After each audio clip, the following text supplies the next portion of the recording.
ప్రియమైన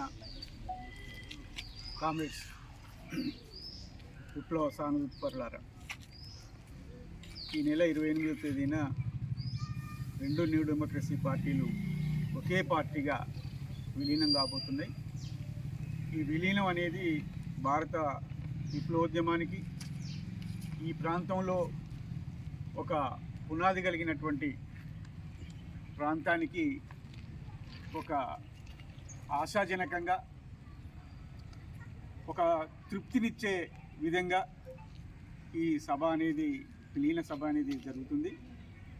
భారత విప్లవోద్యమానికి పెన్నుదన్నుగా ఉన్నటువంటి గోదావరి లోయ ప్రతిఘటనోద్యమానికి బలం చేకూర్చే విధంగా ఈ ఐక్యం అనేది తోడ్పడుతుందని చెప్పి మనం అంతా భావించాల్సినటువంటి అవసరం ఉన్నది.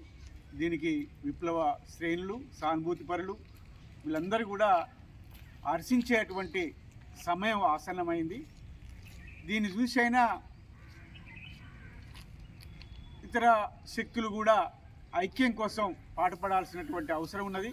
భారత విప్లవోద్యమాన్ని, ఈ ప్రాంత పునాది కలిగినటువంటి విప్లవోద్యమాన్ని ఇంకా బలోపేతం చేయడం కోసం మీ వంతు కృషి కూడా సల్పాల్సినటువంటి అవసరం ఉన్నదని చెప్పి విప్లవకారులందరూ కూడా, విడిపోయినటువంటి విప్లవకారులందరూ కూడా ఒకే తాటి మీదకి రావాల్సినటువంటి ఆవశ్యకత ఉన్నదని చెప్పి